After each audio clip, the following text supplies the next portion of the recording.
I'm Mara Webster with In Creative Company, and I'm so thrilled today to be talking about the new season of Netflix's Shadow and Bone. And we are joined today by cast members Lewis Tan, Anna Leong Brophy, and Patrick Gibson.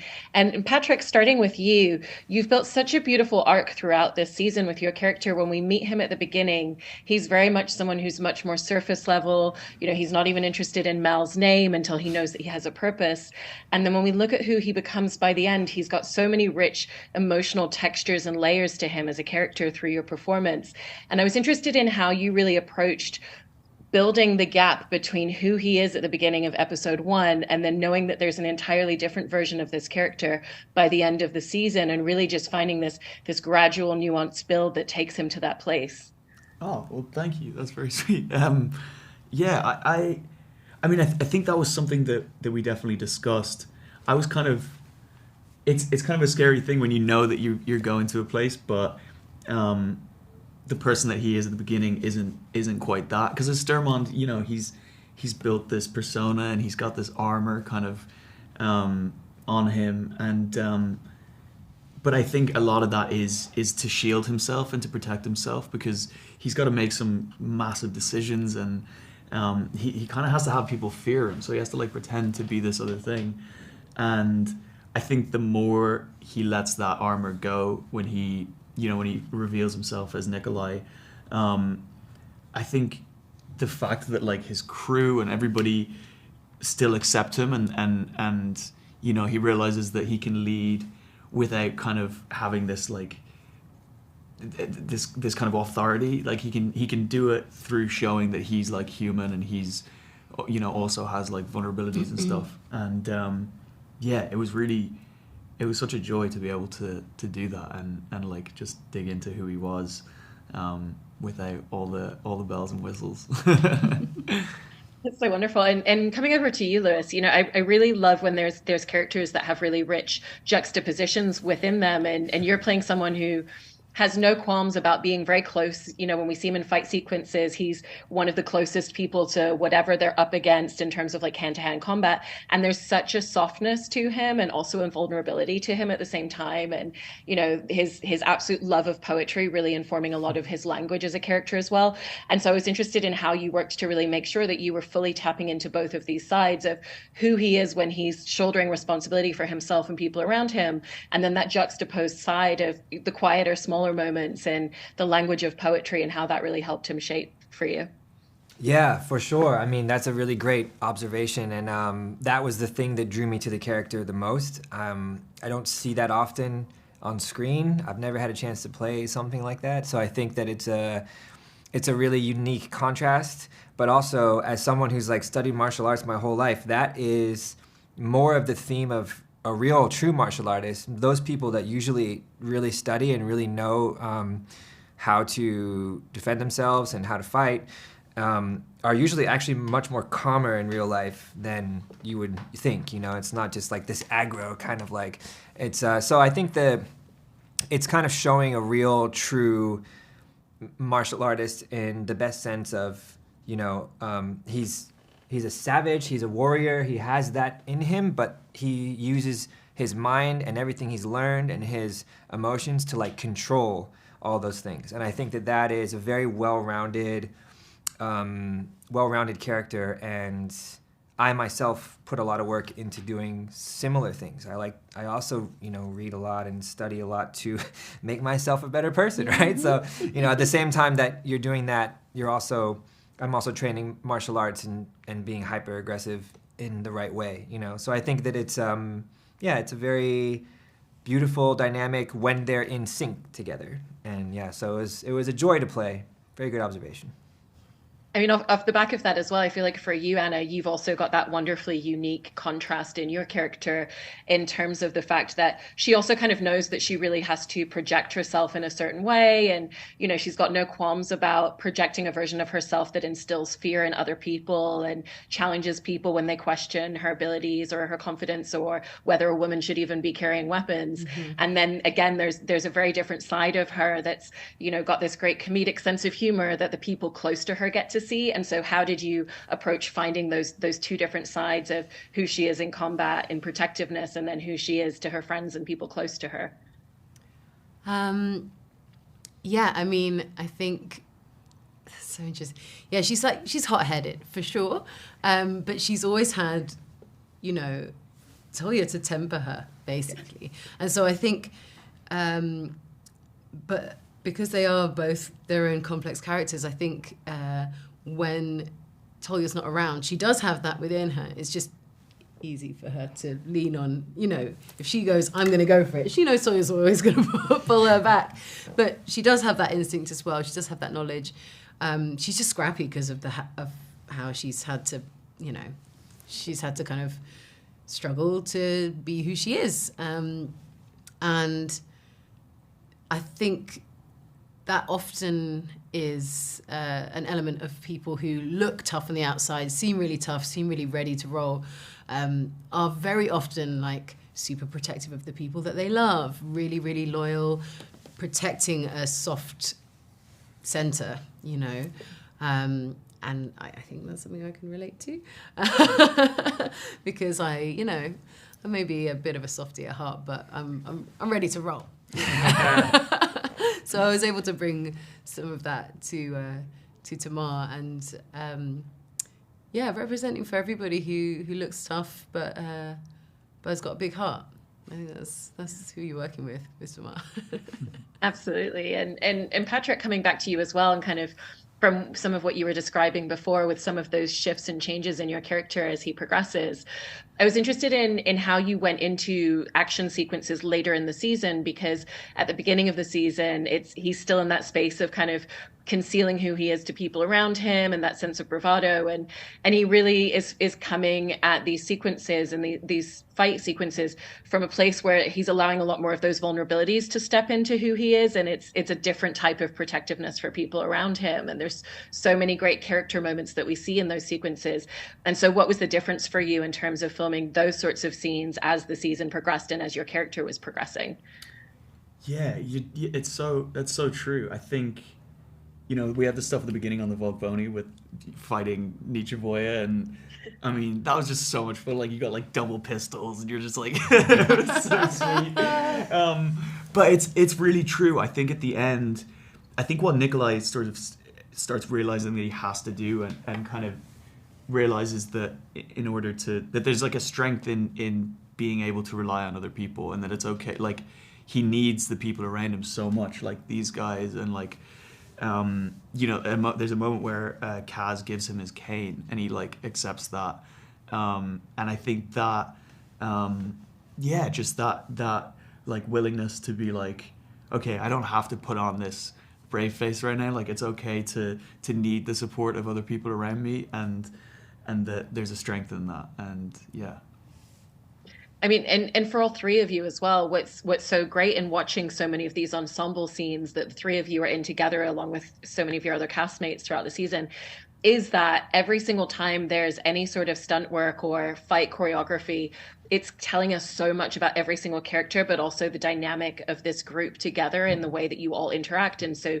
you not only have to be incredibly in sync in terms of the choreography, but you also really have to come at all of the stunt work from a place that's so character driven. And this show does that so brilliantly. And so I was interested in what a lot of the training or planning and choreography of those scenes looked like, in making sure that you weren't just telling a visual story, but that you were also telling a really emotionally grounded, character driven story any moment that you were on screen in those sorts of scenes. I think it's really to the stunt team's credit, Yeah, because they were completely, their priority was for it to be to be serving the story and the characters, and Kimmy, shout out to Stunts Canada, they're amazing. So I think that their careful work and careful thought on that freed us up to be able to be like, okay, we know the story's being told in the right way. We know where the character points and the story points are during the fight, and we just have to get to those points. We weren't having to paint it on top of a fight, I felt like. I thought you guys nailed that. Yeah, I think that like you said, they really cared about character and story first, and that should be the most important thing when you're doing choreography of any kind. It could be the most elaborate, beautiful choreography. If you don't care about the story, if you don't care about why they're doing what they're doing, then it doesn't really matter. So, if you can have a marriage of both of those things, where you have beautiful choreography that serves the character and serves the story, then that's when you have something really special. And I think, the stunt team did a fantastic job with that, and they were also very collaborative too. They would be, if we had ideas or, moments that we wanted to take, or highlight. Yeah, like even in our fight, they were like, this could be a nice moment that you guys can look at each other and just have a look. Mm-hmm. We don't even have to say anything. It's just like, this is a nice beat to share a look and be like, okay, we're, And then it's those little subtleties that really make fight scenes great, in my opinion. Mm-hmm. Yeah. And for you, Patrick? Yeah, I mean, just kind of echoing that, I think, there was definitely, I just kind of enjoyed watching these guys, to be honest, because like I definitely had the easy job, but we trained together. Lewis trained me in like martial arts, and we were going ham. I was getting beaten up every week, and I was loving it, and it was awesome though. Like that was a real experience to be able to. Yeah, we went into the dojo and I really did get my ass beat, but it was so much fun, and I feel like that kind of develops a shorthand that then on set, you feel like you can go into the wars together and you got each other's back. Yeah.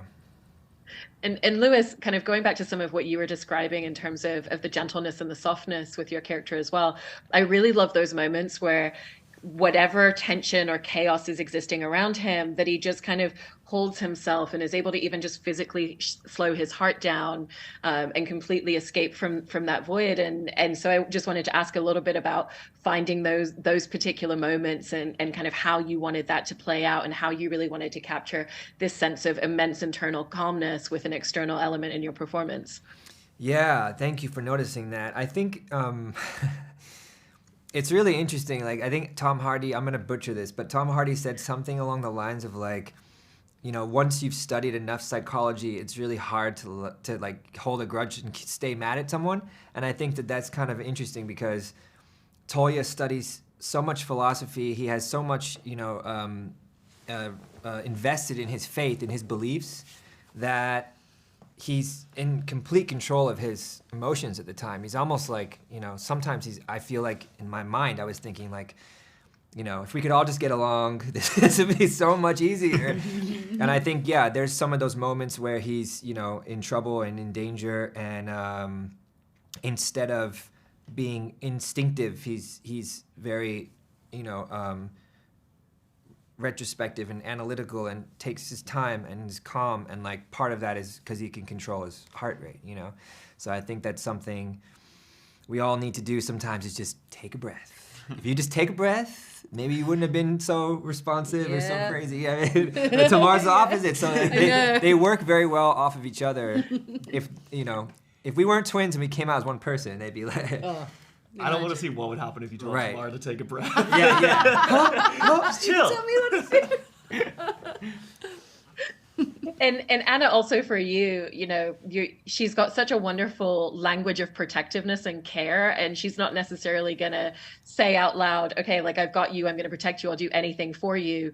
But it is those kind of like nuanced little beats, and even just what you were both describing about the small looks that the two of them give each other in the middle of these huge scenes. And so as you were going through the scripts and kind of really astutely studying this character and finding who she was, how did you then find the little small nuanced ways of body language or looks that you could really bring to this character of this unique way of her expressing herself, even when it's not through the dialogue at all times? These are such lovely questions, by the way. Yeah. Thank you. Well, I'm an older sister, and Tamar is... By a minute. Yeah. Like, go on. Sorry, didn't want to... Well, yeah, I'm the older twin, and I have a younger brother in real life as well.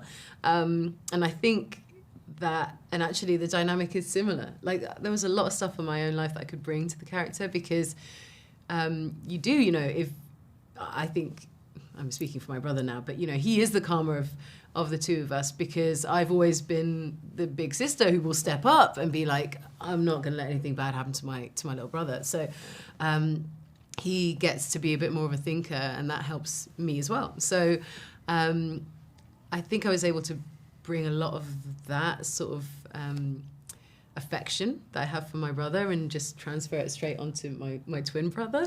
And I think, again, it's that protective. I think often, who's the person you're most likely to mistrust as being protective? Someone's like, I'm always going to protect you.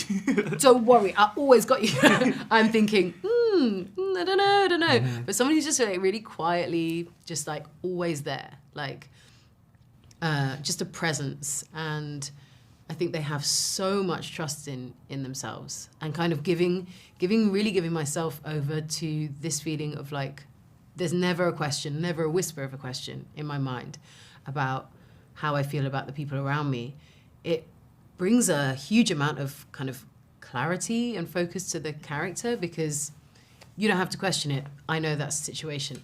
And I'm sure if she was betrayed, it would be absolutely crushing, because she's putting herself actually in quite a vulnerable position by doing that. That never happened. Yeah, but it's so powerful. It's ride or die to the end, exactly. Baby. Until the wheels fall off. If only it was like that in real life. That's the real fantasy. And Patrick, for you, I also wanted to ask a little bit about how you found your character's expressions, because there's a lot of times where he's had to be incredibly adept at concealment, and even just in situations not showing his emotions and not allowing certain things to be on the surface. And, it's kind of almost really fun watching the scenes that you share with Jessie May Lee, because it's something that Alina really struggles with. We kind of know everything that Alina is thinking and feeling on her face. And he's the one who's very has a great ability to like really ground himself and think about what he's letting out into the world. And so as you went into scenes, did you always go in having a strong sense of where he was going to be showing his emotions on the surface and where it was going to be more about playing to that quiet subtext? Yeah, I think that's something that Jessie shares with Alina as a character. She's very good at like seeing what's going on with you, like you can't really put up the front. And I think that's what like is disarming with at the start being with Alina, because she sees through it and she's like kind of okay with that, but she's like, drop the act. And then there's even like times when he's like, like, I'm a prince, like being myself is not like a privilege that I get to have. And she doesn't let him away with anything. Like she's like, she doesn't let him kind of gloss over stuff. And I think that's like really lovely, because she draws that truth out of him. And yeah, she doesn't miss a trick. Well, I love how much we got to enjoy your characters throughout this season. They're really, really fantastic performances, and I appreciate the three of you talking about it with me today. So thank you. Great question. Yeah, thank you so much. Thank you. It was a pleasure. That was fun. Thank you.